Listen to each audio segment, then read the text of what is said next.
Bismillahirrahmanirrahim. Assalamualaikum warahmatullahi wabarakatuh.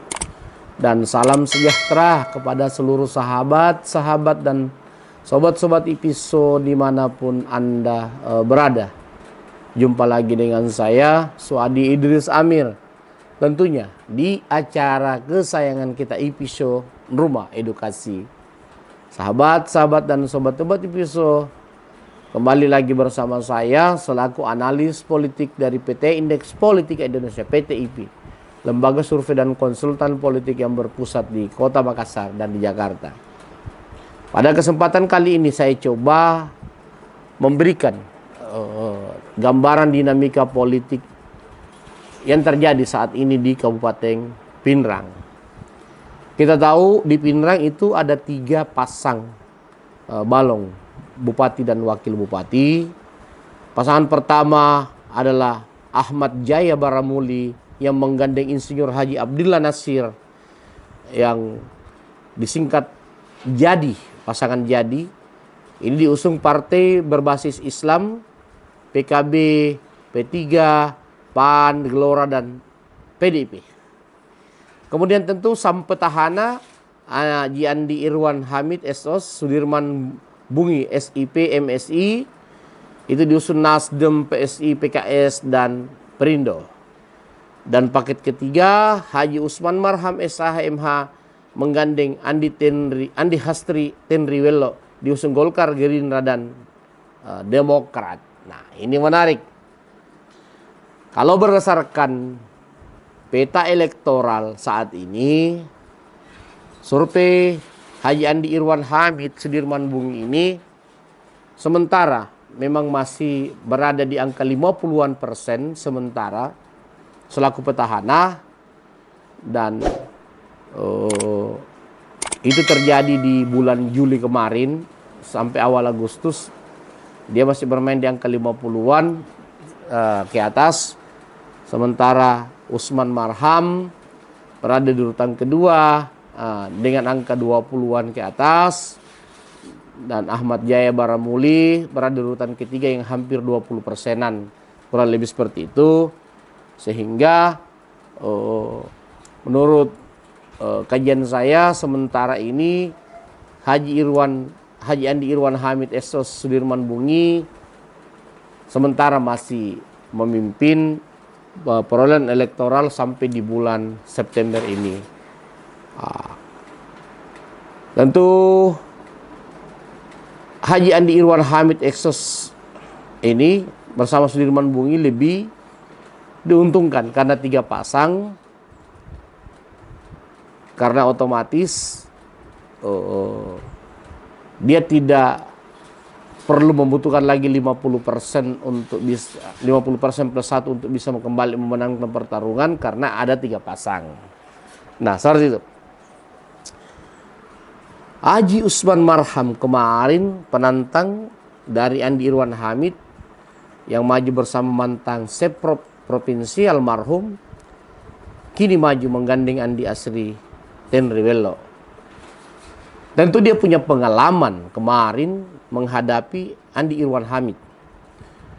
Dia punya pengalaman sebelumnya, tetapi walaupun dia punya pengalaman, dia menghadapi Andi Irwan Hamid saat ini lebih berat lagi karena dalam posisi selaku petahana. Mantan Bupati Pinrang yang berakhir kemarin di 2023. Tentu kondisi ini membuat posisi Andi Irwan Hamid semakin kuat dari sebelumnya karena dia berstatus petahana. Namun tentu petahana itu bisa otomatis diuntungkan dalam kontestasi, bisa juga malah menjadi bumerang ketika misalnya penilaian masyarakat terhadap kinerja Andi Irwan Hamid itu tidak sesuai dengan ekspektasi masyarakat Pinrang.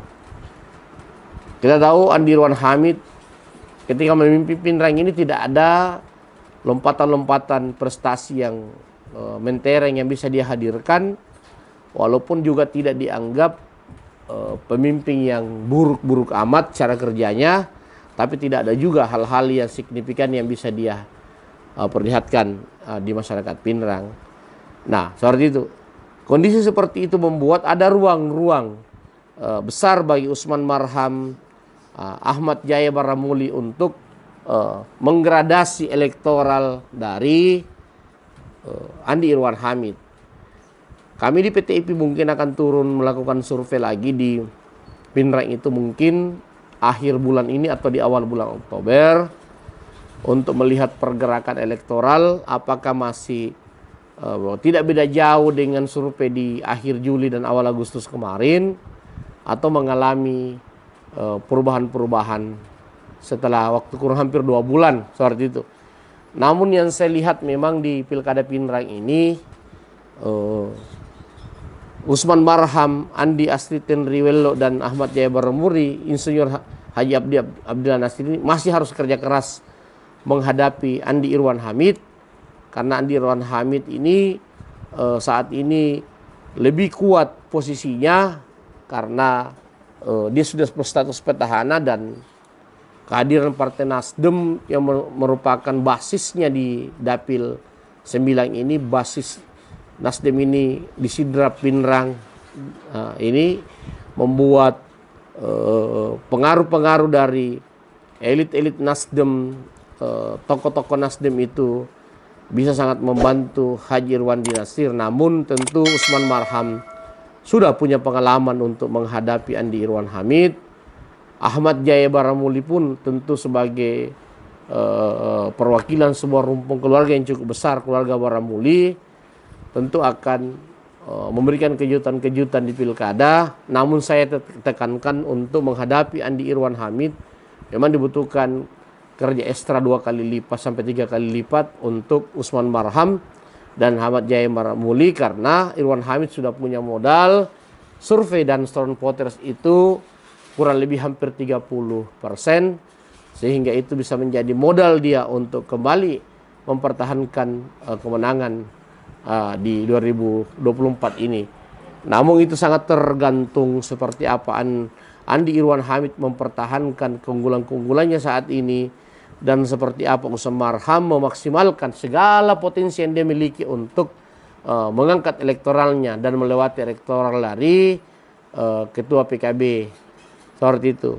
Begitupun Ahmad Jaya Baramuli, tentu kehadirannya bukan hanya sekedar hadir, tapi mungkin memang dia sudah siap untuk bersaing secara terbuka dan itu memang diharapkan publik bagaimana lahirnya adu-adu gagasan, kontestasi gagasan, bukan hanya sekedar menghidupkan gerakan-gerakan pragmatisme, gerakan-gerakan politik, tapi lebih pada gerakan-gerakan penyadaran agar masyarakat Pinrang itu bisa menekan angka pragmatisme mereka.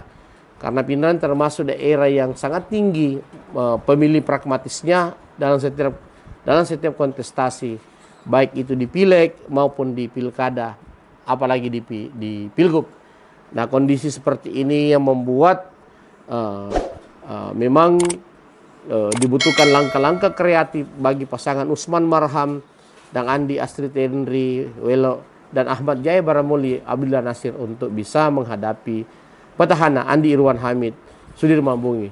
Ini analisa sederhana dari saya terkait Kabupaten Pinrang, dari saya Suhadi Idrus Amir, Direktur Eksekutif PT Indeks Politik Indonesia PTIP, Lembaga Survei dan Konsultan Politik yang berpusat di Makassar dan di Jakarta.